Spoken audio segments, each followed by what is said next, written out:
You know that feeling when you read a book by a foreign author and it's like you're right there, or you're watching a subtitled movie and you just get every single joke?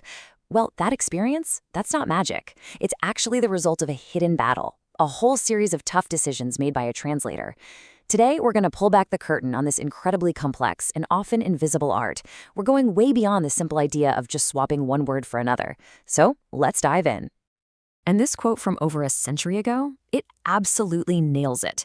The story of translation is not some neat, tidy timeline. Oh no, it's a messy, fascinating, and often contentious history of arguments about meaning, about culture, and about power. At its heart, it's really a story of conflict. And that conflict starts with a surprisingly simple question. Okay, picture this. You see a sign in French that says chien méchant. If you translate that word for word, you get bad dog. I mean, okay, but what does that tell you? Is the dog having a bad day? Is he morally corrupt? The communicative translation, though, is beware of the dog. Now that gets the real message across. It's not about judging the dog's personality. It's a warning to keep you safe. And right here in this tiny example is the seed of a debate that has raged for thousands of years. And here it is. This is the OG battle of translation. Should a translator be faithful to every single word on the page, or should they be faithful to the overall meaning, the feeling, the sense of the text? Trust me, this is not a new question. People have been wrestling with this one since ancient times. I mean, let's go way, way back to 46 BCE. The Roman statesman Cicero already had a strong opinion on this. He kind of looked down his nose at the interpreter, who he saw as this low-status worker just giving a clunky, word-for-word account. For Cicero, the real hero was the orator, the person who cared about the effect of the words, who could capture the sense of a speech to really move an audience. So right from the get-go, this debate was tied up in social status and what you wanted the text to actually do. Now let's jump forward to the 16th century, where Martin Luther basically took this debate and turned it into a revolution. When he was translating the Bible into German, his goal wasn't some stuffy, academic, word-for-word text. No, he wanted the guy on the street to be able to read and understand it. He argued for a living, breathing translation that used the language people actually spoke.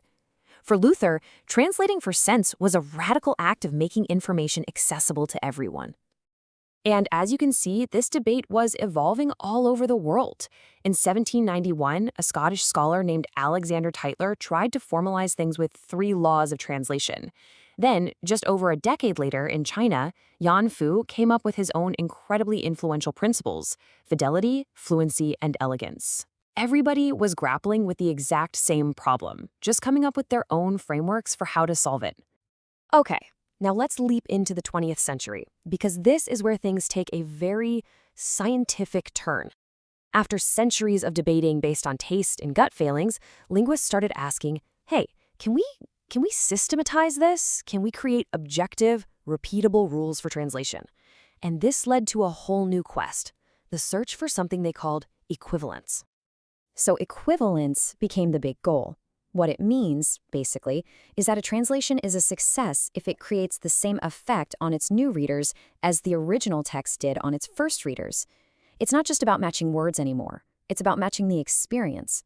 So a joke that makes someone in Paris laugh should make someone in London laugh too, even if you have to completely change the words to make it work. And to try and achieve this, theorists like Vinay and Darbelnet created these incredibly detailed, almost scientific models. The big idea was to stop treating translation like some mystical art form and instead break it down into logical, repeatable steps. You can see it here. It's not just about swapping words. You're supposed to identify units of thought, analyze everything from context to style, and only then do you get to actually write the new text. This was a pretty radical attempt to turn an art into a science. Part of this scientific approach was also identifying and naming all the little moves that translators make, which they called translation shifts. Modulation is a perfect example. In English, saying "you're quite a stranger" is totally natural. But if you translate that literally into a lot of other languages, it just sounds weird. So a translator might shift the point of view to "we don't see you anymore." The meaning is the same, but the effect is way more natural. This was all about classifying those precise moves. And, well, that's the million-dollar question, isn't it? These systematic approaches were super useful, but they had a huge blind spot. They tended to treat language like it was just a neutral code to be cracked, but language is never neutral. It's packed with culture, it's shaped by power, and it's absolutely soaked in ideology. And realizing that, well, it led to a massive shift in thinking.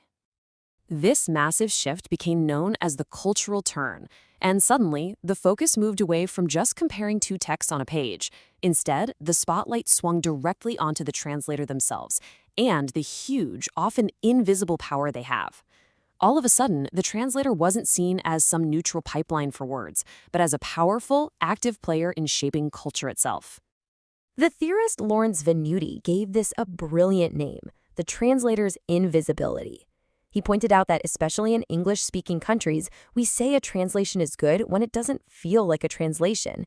When it's so smooth and fluent that the translator's hard work completely disappears.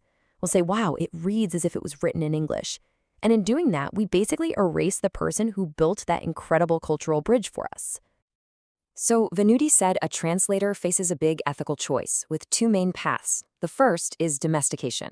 This is that smooth, invisible style that makes a foreign book feel familiar, like it belongs in our culture. The second path is foreignization. This is a strategy where the translator deliberately leaves in some of the foreignness of the original text. It might be a little clunky or weird, but it challenges the reader and makes it clear that this text comes from another world. The translator becomes visible. And get this idea wasn't even new. Way back in 1813, the German philosopher Schleiermacher laid out this exact same choice. He put it beautifully. Do you move the reader towards the writer, making them do a little bit of the work? Or do you move the writer towards the reader, making everything feel comfortable and easy? It's the same core question Venuti asks. Does the translation challenge you, or does it comfort you? Building on all of this, another theorist named André Lefebvre took things even further. His argument was pretty explosive. He said that translation is never an innocent transfer of meaning. It is always a deliberate act of rewriting, of reshaping a text to fit the rules and expectations of a whole new culture. And here's Lefebvre's crucial insight. He believed translation is the most powerful type of rewriting there is. Why? Because translation literally controls how an author and their entire culture is seen by the rest of the world. The choices a translator and a publisher make can shape an author's international reputation, making them seem brilliant or funny or controversial or boring. So who's pulling the strings? Lefebvre said there are two main forces at play. On the inside, you've got the professionals, the critics, academics, translators. They control what he called the poetics, which is basically the artistic side of things, like how a book should sound.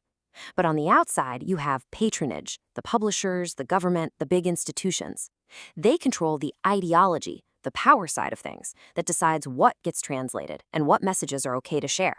And you see this stuff happen in the real world all the time. Take Harry Potter. When it was translated into Italian, the publisher made some really interesting choices. They got a new illustrator for the covers, and crucially, they marketed the book as a romanzo, a novel. This was a deliberate act of rewriting, repositioning what was seen as a children's book to appeal to a more sophisticated adult audience. They completely changed its cultural identity in Italy. So let's bring this right up to today, because these historical battles, they haven't disappeared at all. They've just morphed into new forms in our super-connected digital world, where, let's face it, translation is absolutely everywhere. Just think about how these old debates are playing out right now. Localization, where a video game is adapted for a new country, that's just a modern form of domestication. Fan subbing, where fan groups translate their favorite shows and add little notes explaining the jokes, that's foreignization in action, making the translator totally visible. And transcreation in advertising, that's pure sense for sense, trying to recreate a campaign's vibe, not just its words. But maybe the single biggest change today is that the power has shifted. The audience isn't just a passive consumer anymore. We have what are called communities of affinity. Think about global fan groups for a K-pop band or a Japanese anime. These communities don't just sit around and wait for translations. They actively demand them. And in many cases, they translate the content themselves, becoming huge players in the game. So, we'll leave you with this question. The next time you read a translated book or watch a subtitled film, just take a second to remember all these hidden battles. You're not just hearing the voice of a single author. You're experiencing a complex harmony created by the original writer, a really thoughtful translator, and a whole system of cultural and financial forces, which kind of makes you wonder, who is the real author of the experience you're having right now?